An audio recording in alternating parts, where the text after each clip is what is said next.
It's that time again. Hey folks, I'm Asher, and welcome back to the Filmcast. Today I'll be reading Part 5 of the Cryptic Monster Universe, the OMC. Without further ado, let us begin. The story starts with two hunters running through the woods in the night, being chased by an unknown force. The two eventually run into an opening in the woods and are confronted by the creature that's been chasing them, and it's revealed to be the Rake. Suddenly, a series of bright lights emerge from the dark forest, which stuns the Rake, and a voice calls out to the hunters telling them, "Get down!" which they do instantly. As the Rake is dazed by the lights, several soldiers armed with rifles emerge and fire at the Rake. The soldiers don't fire bullets at the Rake, but instead hit it with tranquilizer darts, and the creature collapses and falls silent. A few soldiers approach the body of the now sedated Rake, tie it up, and put it in the back of a van, which drives off. The hunters are confronted by the soldiers and ask them who they are. The soldiers tell them that they cannot answer, but warns the hunters not to tell anyone of what they just encountered. One soldier then tells them that a man will keep an eye on them to make sure they don't say anything about the incident with the Rake, and the soldiers then get into trucks and drive off into the night. The trucks drive into a secret base that has a sign saying OMC Headquarters.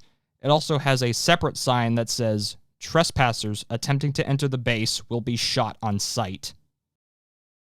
The OMC, or Organization for Monster Containment, is a government organization dedicated to capturing and containing bizarre creatures around the world. This group contains these monsters to ensure that they don't cause havoc against humanity around the world.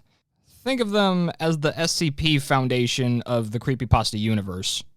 Once inside the base, the body of the Rake is taken and stored in a large metal cage, which is then sealed tight to ensure that the monster doesn't escape.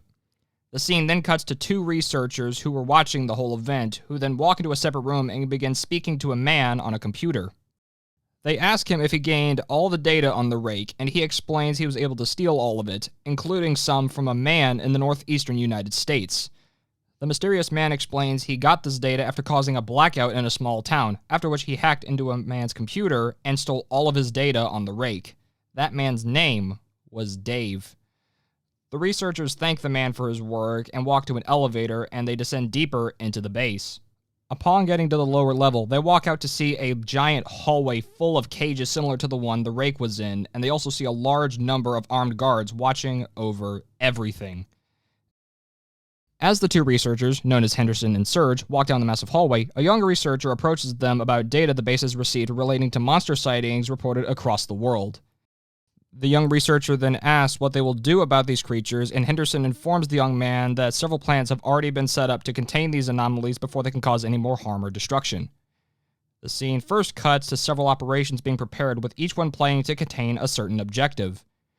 The scene then cuts to some OMC helicopters flying to a Russian facility, and upon landing, OMC soldiers are greeted by Russian scientists who escort them to a room where barrels are being guarded. One of the scientists explains that inside the barrels is a type of gas that was used in a sleep experiment during the late 1940s, and the experiment was a complete failure that resulted in the death of all the test subjects and even the death of some of the observers.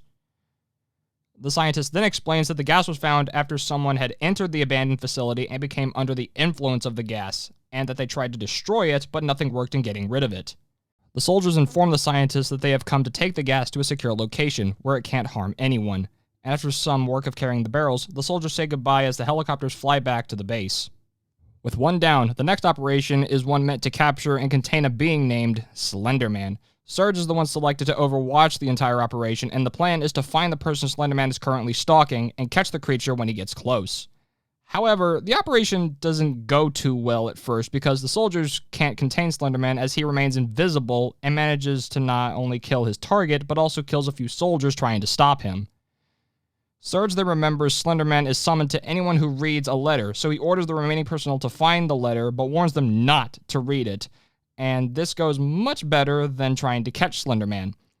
The letter is contained and ordered to be brought back to an OMC facility, and now there's only two creatures left to contain: the Goat Man and another one codenamed Siren Head. The scene then cuts to the forest of Alabama, where the Goat Man was last reported to be seen, and a group of soldiers venture into the woods in search of the monster. The group consists of 6 soldiers codenamed Grey Wolf, Whiskey, Delta, Victor, Romeo, and Echo. The soldiers look around and find evidence of the creature being in the forest and get on high alert as their commander, Grey Wolf, feels the creature is right on them. The group of 6 soldiers break off into 2 groups of 3 and search different parts of the forest. After a while, Grey Wolf contacts the other group and asks for a status, but immediately gets concerned when he doesn't get a response. Grey Wolf orders his group to follow him because they will search for the other group after hearing nothing from them. As they travel, Romeo emerges from the woods and starts asking for help, and one of the soldiers, Echo, immediately starts helping his wounded comrade while the commander and other soldier, Whiskey, continue looking for the second team. Grey Wolf and Whiskey walk for a while and eventually find the corpses of Delta and Victor full of claw marks and bites. Grey Wolf contacts Echo and reports his findings and tells him they are heading back to his location. As Echo receives this message, Romeo gets up and starts metamorphosing behind Echo and is revealed to be the Goatman in disguise. The Goatman, still maintaining its human form, slowly approaches Echo and attacks him. Grey Wolf and Whiskey arrive to find Echo mutilated and are about to report their situation back to command, but then the Goatman, now in its true form, jumps from the woods and kills Whiskey, leaving Grey Wolf as the only survivor of the entire team. The Goatman attacks Grey Wolf and manages to knock his gun out of his hands, and the two engage in a hand-to-hand fight. The Goatman is about to kill Grey Wolf until he draws his pistol and shoots the Grey Wolf several times, which gives him enough time to grab his tranquilizer assault rifle and hit the creature multiple times. The Goatman collapses and passes out from the darts, and Grey Wolf calls a separate team to come in and extract not only the unconscious body of the Goatman, but also the bodies of his now deceased team. The scene then cuts to Henderson overlooking the final operation that intends to capture the creature known as Siren Head. As the area around South Point Meadows is secured by OMC forces, a large team of soldiers armed with assault rifles and tranquilizer guns move into the forest. The soldiers begin searching for the creature and hear a siren in the distance, so they begin following it, believing it will lead them to the monster. The soldiers end up walking into an opening section of the forest, but see no sign of the monster. That is, until one of the soldiers turns around and sees the monster standing at the tree line and looking down on them. All the other soldiers turn around and see Siren Head, and after realizing not only how big it is, but also they walked right past it, they begin firing at it. The soldiers soon realize that their bullets aren't doing anything to the monster, and the tranquilizer darts aren't doing anything better, and Siren Head starts killing all the soldiers. Siren Head picks up some of the soldiers and throws them to the ground while stepping on a few others and crushing them to death. The remaining soldiers keep shooting, but Siren Head uses a new power, which involves playing a siren so loud that it bursts the eardrums and eventually the brains of the soldiers. After failing to capture Siren Head, Henderson initiates a backup plan, which will involve using an EMP on Siren Head, and hopefully this will incapacitate it long enough for soldiers to subdue it and bring it into containment. The plan goes ahead, and the EMP is dropped into the forest, and it manages to knock Siren Head to the ground and nearly knocks the beast unconscious. After it was dropped, a group of soldiers in hazmat suits armed with electricity guns slowly approach Siren Head and shock the beast until it barely has the strength to move. After the soldiers gain control over the creature, a series of OMC helicopters attach cables to Siren Head and transport the creature to a containment chamber made specifically for him to be kept in.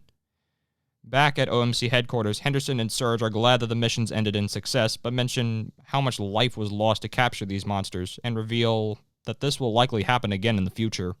The two also remember that even though so much life was lost trying to catch these creatures, it's for the best so that innocent civilians can live peacefully and not have to worry about ever being victims of these monsters.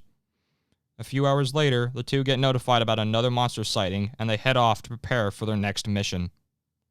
And the story ends. So that was the OMC, and though it wasn't a horror story compared to the other ones, I still like it, and I hope you did too. This is also the main ending to the Cryptic Monster universe, but there will be another one in the near future, though that one's kind of a spin-off. So, that's all for today. Until next time, peace out.